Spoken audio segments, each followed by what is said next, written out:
Hi everybody, I'm Captain Floofers. And I'm Soylent Greg. And welcome back to Ocarina of Time. I totally forgot to get another green potion on my way over here, but last time we re-entered the Spirit Temple as an adult, and I did actually forget to mention when we started doing Spirit Temple, this is actually my favorite temple in the game. Oh, it's a good temple. And the music is awesome, and, the music in, the Gerudo Valley section of the game is awesome in general. It has sort of like a... I'm kind of interested because maybe it's a cultural sensitivity thing, because this is like a desert tribe, in their temple, but this definitely has like the statues of the goddesses, it has like an Indian flair to it. Yeah. And I got off on a really long rant last time for like half the episode. I'm sorry. It's okay. I try to stick more to what's happening on screen. It's okay. That's what normally happens. Right now, Floofers, Captain Floofers. I'm still getting used to that. But it's okay. It's okay. I'm getting used to it too. God. I told him I'm just gonna say Rado Goji just at some point. I'm gonna fuck it up. Just say it now and get it over with. Rado Goji? Rado Goji. There you go. I was Rado Goji. I should start the next one. Heidi ho neighbors, I used to be Rado Goji. There's your autobiography. I was Rado Goji. Yeah, I don't know if it's cultural sensitivity or whatnot, or just that it was composed by a Japanese man, and they. I don't want to say that though. They get the culture switched around. They I just thought, considering like the chant that they removed from this game, they probably didn't want to put more Muslim content in than they already did. Yeah. Where's the Irish temple? That's what I would. Where's the temple where you beat up leprechauns and? As someone who is at least 75% Irish in heritage, I would totally be down for a fucking temple like that. You found the Guinness. It's the Emerald Piper. Was that what it was called? The Emerald Piper? The bar in hell when Christopher dies and goes to hell. I'm talking about the brand. Oh yeah. I don't remember. I know what you're talking about, it's but the I don't remember. Emerald something. Yeah. Besides, as I've learned over the past year or so, video game composers do tend to have subtle levels of insensitivity. Yes. Yes, they do. Because we have Koji Kondo here. He seems like a cool dude. Not so much Koichi Sugiyama. Yeah, no. And I knew I kind of had something for this. I knew I was going to segue into it eventually because.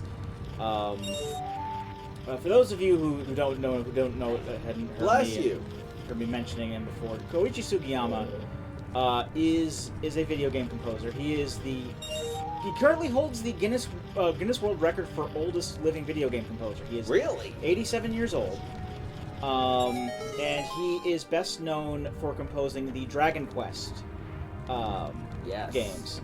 Now, I will say straight off the bat, I love his orchestral style.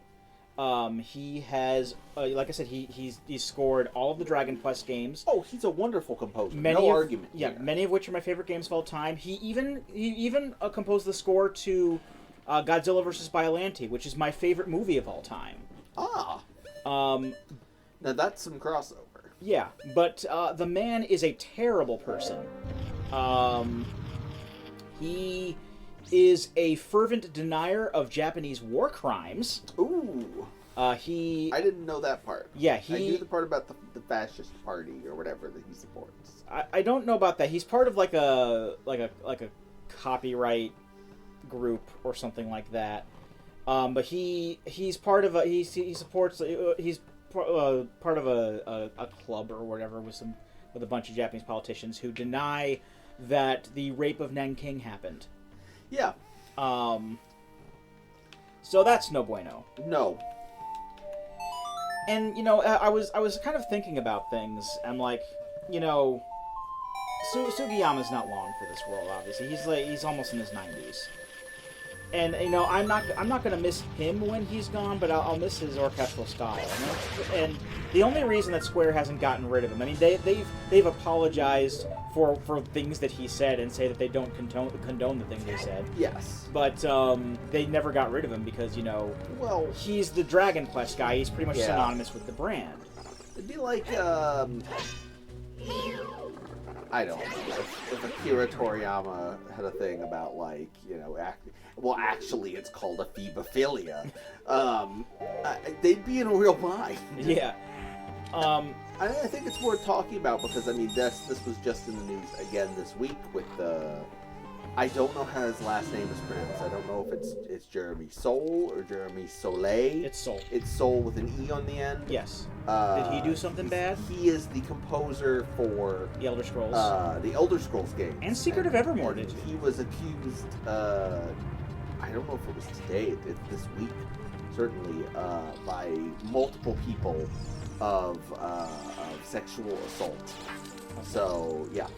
Now... Not great. Yeah. I actually might segue into that later because I've learned within the past couple of days to, you know, not necessarily believe everything you hear and check your sources. Bless you. Basically, what I was getting into was like.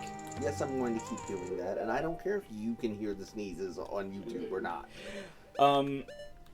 If they did I was raised to say, bless you, damn it. If they did get rid of Sugiyama, would anybody be able to replace him properly or emulate his style enough? Well, I would hope they have somebody who can, because regardless, you're going to need somebody in the not-too-distant future. Now, I was able to come up with a couple of people who might actually fit the bill. Mm-hmm. One of them is... What's his name? Hayato Matsuo. Okay. He is basically considered to be Sugiyama's protege. Okay. So I'm fairly sure because he's worked with him so much, he can emulate his style fairly well. And he's done some decent soundtracks on his own. He's done Ogre Battle.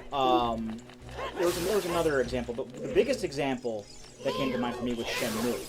Ah, yes. And despite how janky the gameplay is in Shenmue, its presentation was top-notch. Oh, yeah. The soundtrack was great.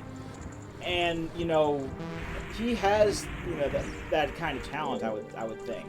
Especially, again, considering that he's worked with Sugiyama so long, I think that he would be able to emulate his style properly. But I also thought of another composer. Because at one point, on the Super Nintendo, there was an RPG that was made. Oh, you were frozen. It was also, I'm fairly sure, written Nice. and produced by Yuji Horii, who is the writer and producer of the Dragon Quest series. Okay. Its character designs were done by Akira Toriyama. But the What game is this? This game is Chrono Trigger. Oh, yes, of course.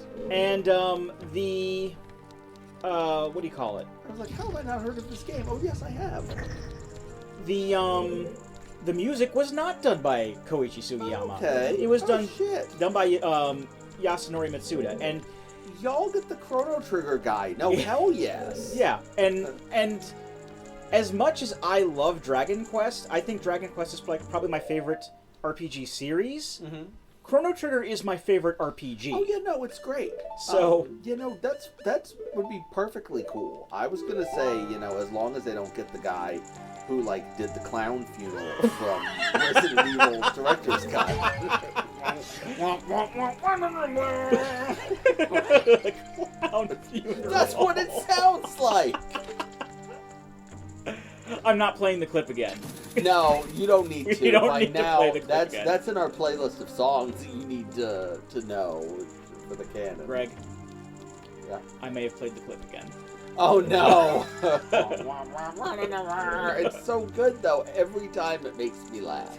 And you know what? There's a lot of forgettable video game music out there that you cannot forget. Never forget. You can never forget Resident Evil Director's the Cut. basement in the Resident Evil Director's Cut. Didn't they fix it up again when they with the DualShock edition or something? I think they did. Because I've actually played. I have that on the Vita, the Resident Evil, the DualShock edition, and I'm fairly certain because I feel like I would remember. I haven't beaten it, but I've gotten pretty far in it, and I feel like I would absolutely remember if I walked into the basement and heard wah, wah, wah.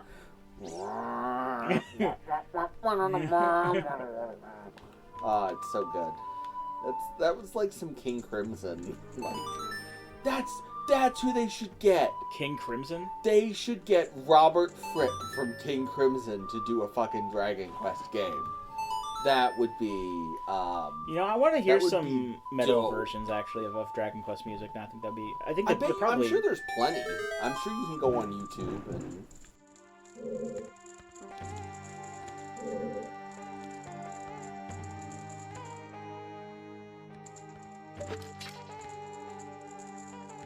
Sorry for the sudden jump cut in the audio here.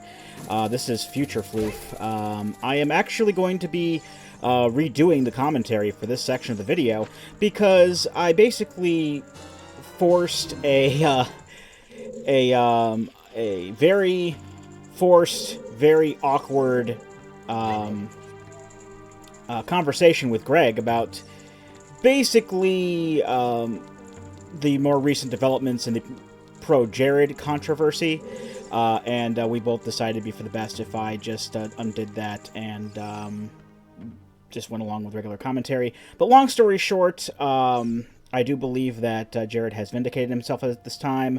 I feel really bad that I assumed he was a bad person, and I am watching his videos again. So instead of talking about that further, I'm going to basically just kind of watch this footage and describe what went on here. I think I was just actually talking a lot on this Ocarina part where I'm just sitting here with the Ocarina.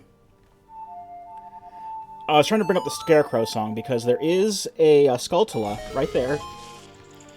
And basically, a lot of the stuff you do here as an adult is more or less trying to bring things up on the platforms.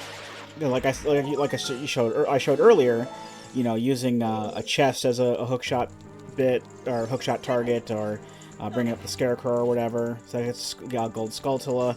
I also had to play the Zelda's Lullaby in one of the hands of the statue to make a chest show up on the other statue, in the other hand of the statue, which had a key in it. I think at this point I'm going back to. I don't know if I opened up that chest. No, I didn't, because I did see it on the mini map. But I'm going in here real quick. To push these silver gauntlet blocks. This is actually opening up a shortcut to the beginning of the temple. And while we don't really need to use it here, I do just kind of always do this for completion's sake, kind of, sort of. And for reasons that will become apparent a little bit later on in the playthrough, I did end up using it off screen. So I believe it's a revelation that came up in the video after this one. So 3 guesses as to what I had to do to get through here again, or what prompted me to get through here again. I mean, obviously after you have a decently fair chance to guess. Also, I don't know if this is because of the screen or whatever. It might have been because of my my graphics settings or my lack thereof, but the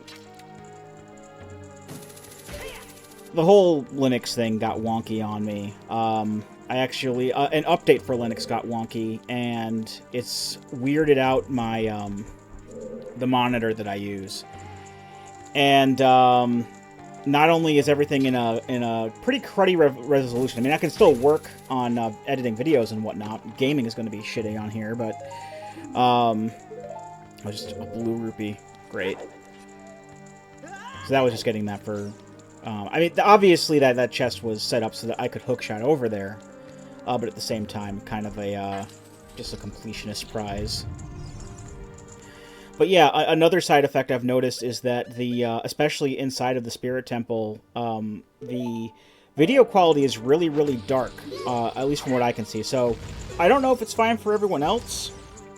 I do at least know that KDN Live is still working properly, and these are being rendered in the same resolution and everything as normal. So the output on my screen shouldn't be affecting that. It should still look like a normal video up to this point. So yeah, and I think I got like a newer version of KDN Live as well, because there's some stuff on there that's working a little bit better, which is great.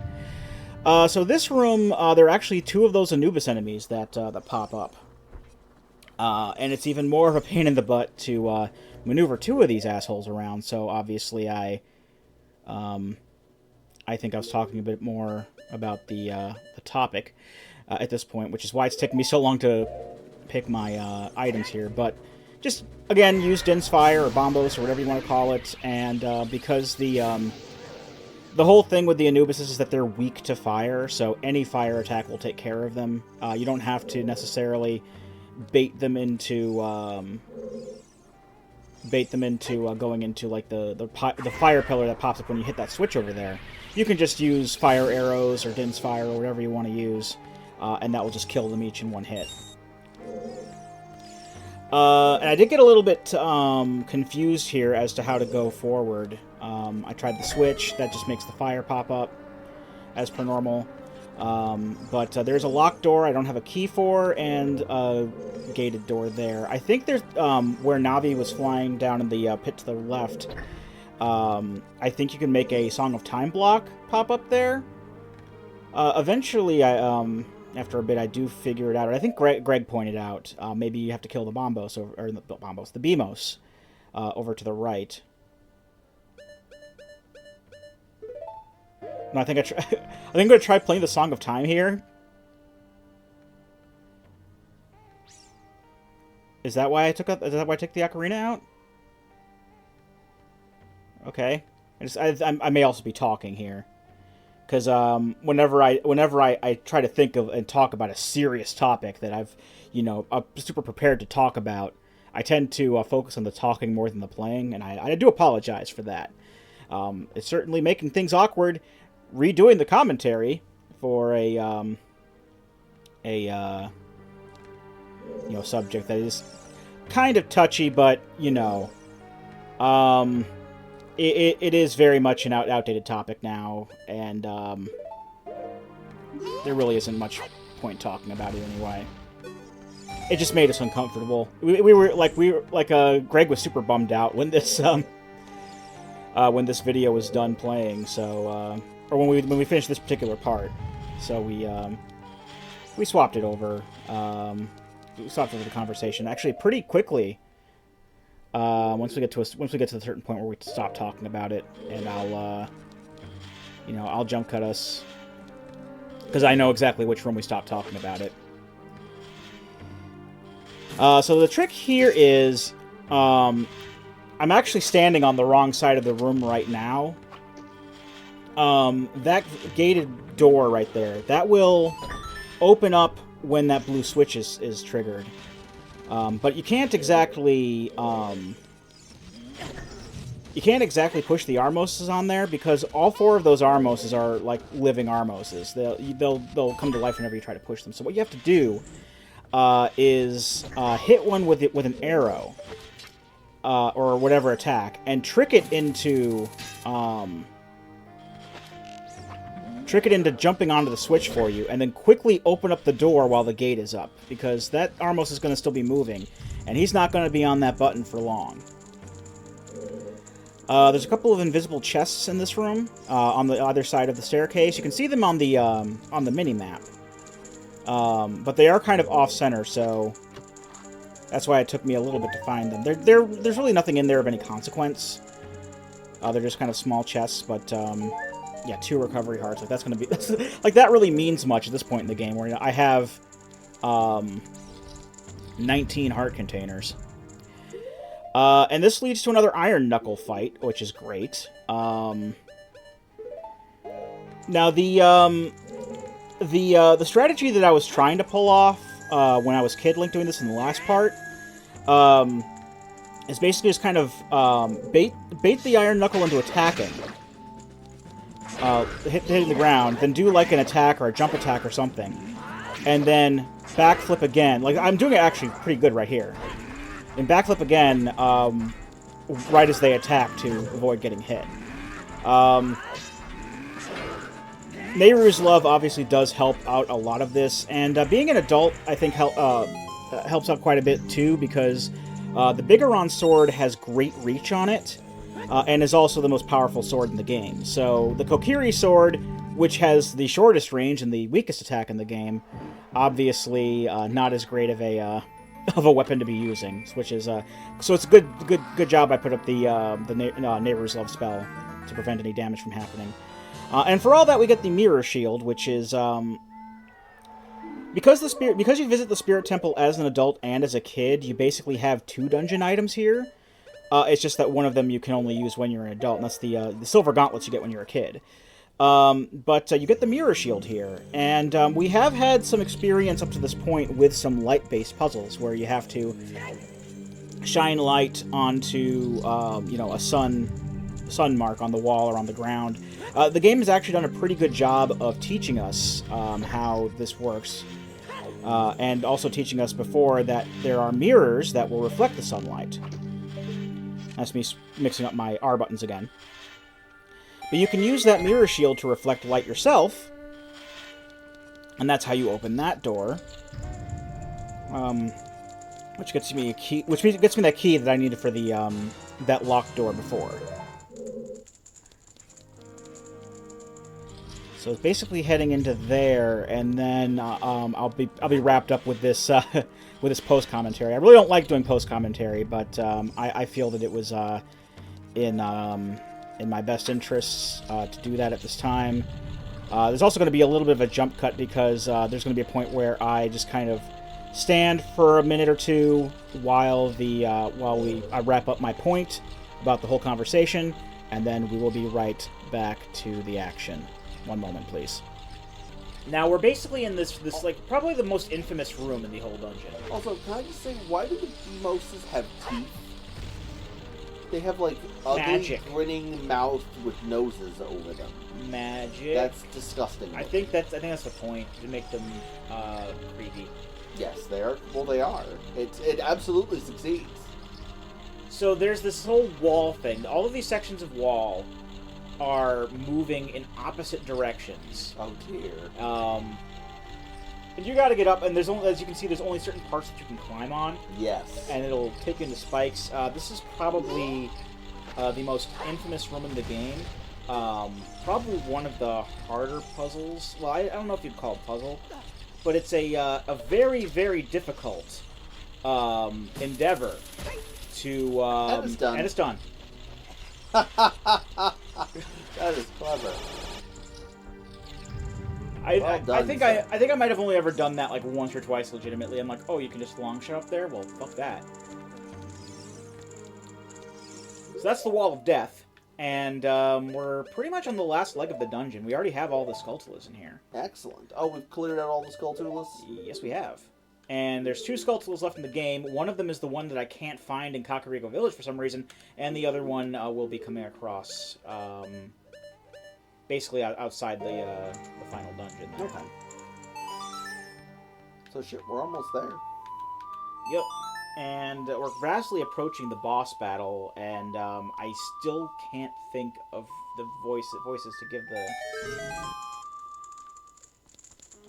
To give those 2 characters. It's basically the witches we saw earlier. Yeah, the ones that they took our friend Naboo, put her in a purple quicksand.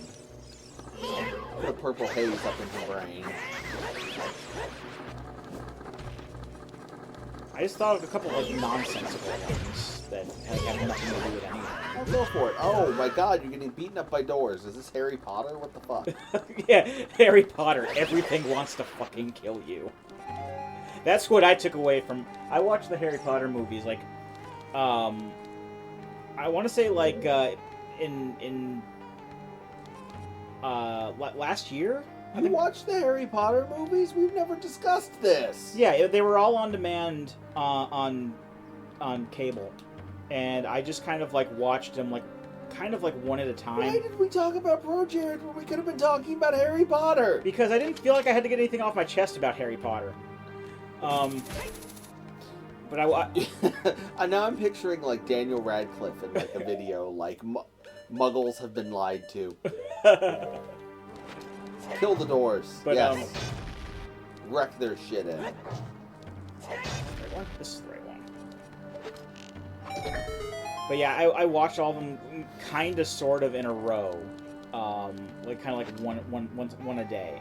Okay. For like over the course of a week or so.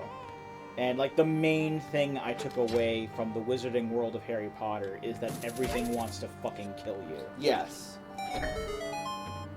The trees hate you. The trees hate you. The fucking staircases, they'll move without warning, and you could probably fall to your death, but that's okay for the dormitories. The ghosts are all still around, and I don't know. Well, John Cleese ghosts seem nice, but